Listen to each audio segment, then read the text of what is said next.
Show, então vamos continuar o vídeo anterior porque ficou muito longo. E aí eu já coloquei a outra questão aqui. E agora vai ser o tópico 2, que é como provar se é injetor ou sobrejetor. E aí para isso a gente vai ter essa bifurcação aqui. Para provar que é injetora, x1 diferente de x2. Então, certo? Então você parte disso aqui, você propõe isso aqui e tenta chegar nisso. Ou você propõe isso e tenta chegar nisso. Tranquilo? Isso para provar que é injetora, tem essas duas formas. Para provar que é sobrejetora, você isola o x da função em vez de ser exige para todo o y pertencente ao contradomínio. Só que assim, essa parte de provar que é sobrejetora são questões mais específicas. Geralmente isso aqui é mais útil, né? É mais usual, né? Que é mais útil. Isso aqui é útil dentro dessa parte aqui. Então vamos para a questão. Esta. Considera as funções f, g, f mais g dos reais aos reais. E as afirmações aí a gente vai ter que ponderá-las. Como é que resolve esse tipo de questão? O ITA gosta muito desse tipo de questão, de te dar as afirmativas e pergunta se é verdadeiro.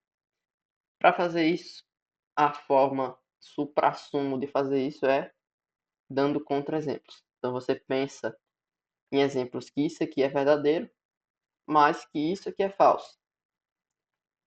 E repete para todas, né? Inclusive, às vezes, quando você pensa só na em exemplos, em um exemplo disso aqui, esse exemplo já serve para derrubar todas essas outras. Então, esse tipo de questão é bem bisurada. Então, vamos lá. Se F e G são injetoras, F mais G é injetora. Os contra-exemplos que eu vou escolher aqui são tirados da cabeça, realmente. Mas são contra-exemplos simples e da primeira vez que você aprende a fazer esse tipo de coisa, esse tipo de questão, de fazer contra-exemplos, você percebe que geralmente os contra-exemplos mais simples são os que já são suficientes. Então, como é que eu vou fazer aqui? Eu vou dizer um f de x igual a x e um g de x igual a menos x. Malandramente. Perceba que f de x é injetora, né? Porque se x1 diferente de x2, então você aplica o f dos dois lados, aplica a função. Então você tem que f de x1 diferente de f de x2. E isso aqui é uma das formas de provar que é injetora. Então, f de x igual a x é injetora. Essa segunda, mesma coisa. Se agora vamos fazer o contrário, né? Se f de x1 igual a f de x2, quanto é que é? Quer dizer, a gente tem que daqui chegar aqui x1 igual a x2. Mas quanto é que é g de x1? Se g de x igual a menos x, então isso aqui é menos x1 igual a menos x2. Cancela aqui, então fica x1 igual a x2. Significa que essa g é injetora. Pronto, então essas duas funções aí são injetoras. Se a gente somar elas, que é o que propõe aqui, f de x mais g de x, o x vai cancelar, vai ficar igual a zero. E aí, isso aqui, que se eu chamar de uma função h de x, essa função h de x não é injetora. Ela não é injetora porque,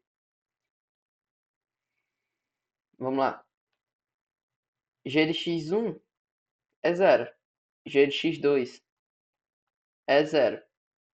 Então, né, se eu considerar um x1 diferente de x2, eu cheguei que h de x1 igual a h de x2. Só que isso aqui não é possível numa função injetora, né? Ou seja, essa h de x não é injetora. Alternativa 1 é falso.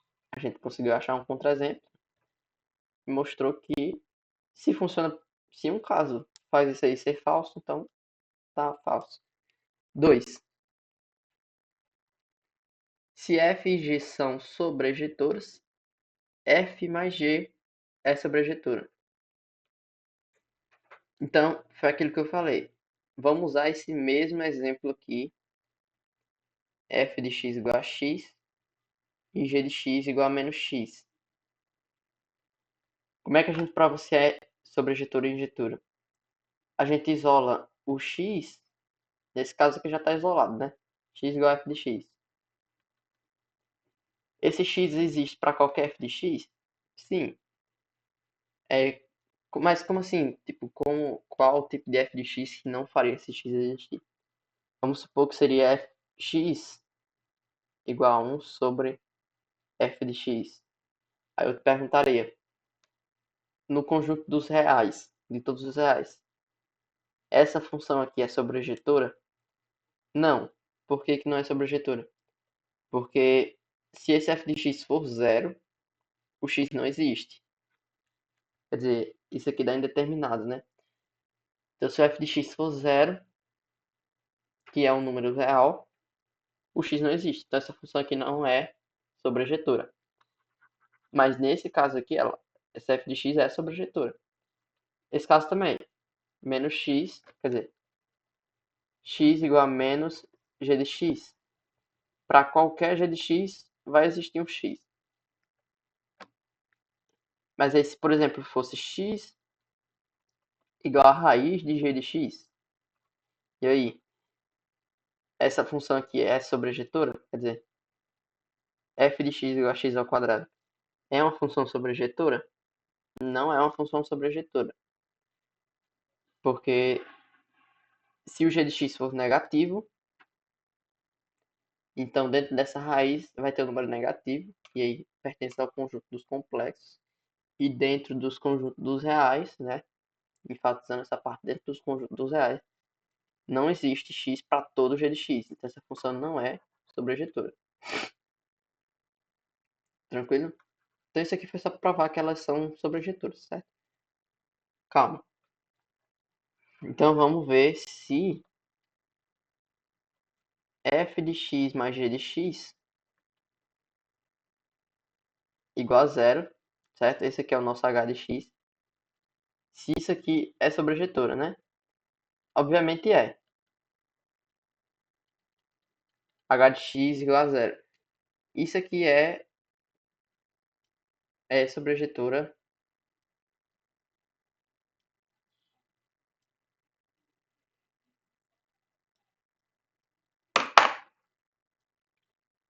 Faz, eu falei merda, viu agora? Se h de x igual a zero, significa que essa função h de x não é sobrejetora.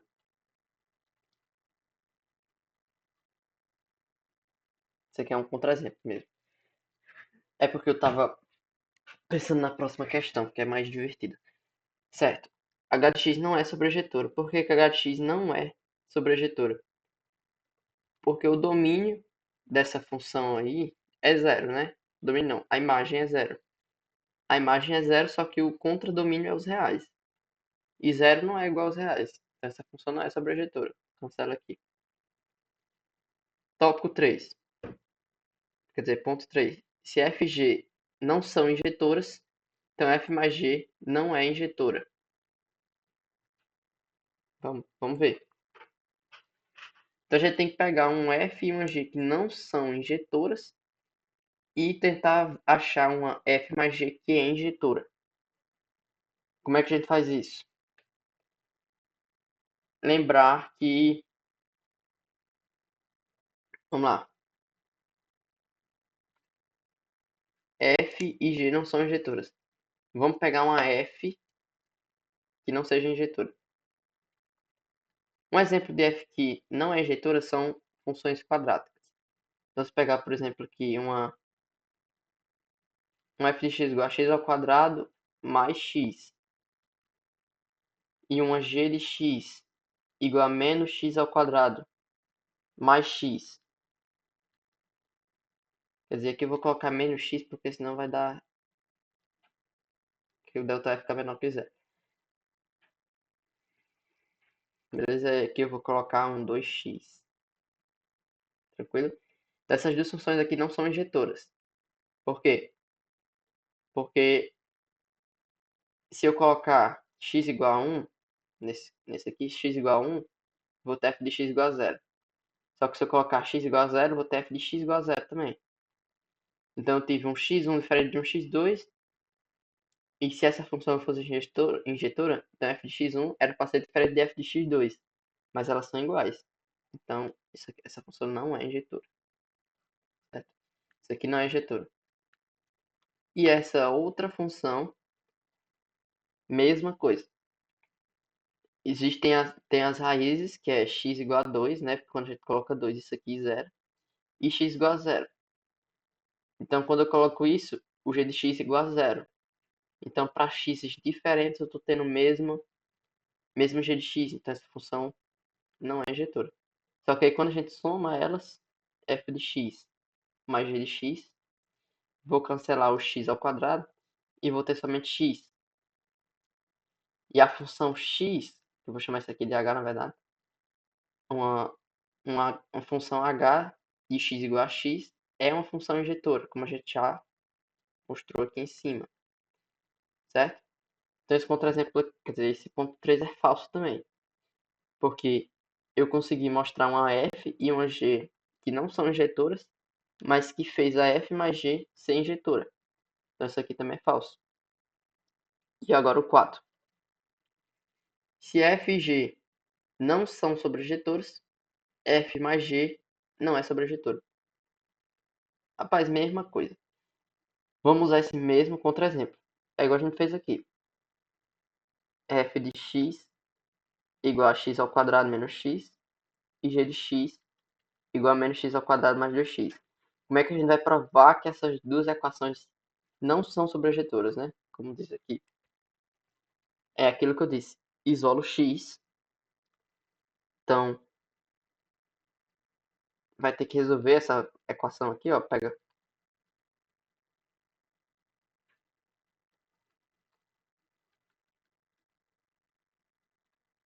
certo? Faz isso aqui e aí resolve por delta e Bhaskara. Vai ficar x igual a 1 mais ou menos raiz de 1 mais 4f de x sobre 2. E aí, se esse f de x fizer isso aqui dentro ser negativo, então esse x vai pertencer aos complexos, né? E a gente está trabalhando o quê?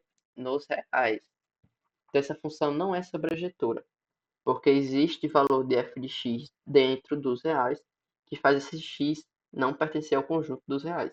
Então isso faz essa função parar de ser sobrejetora. Tranquilo?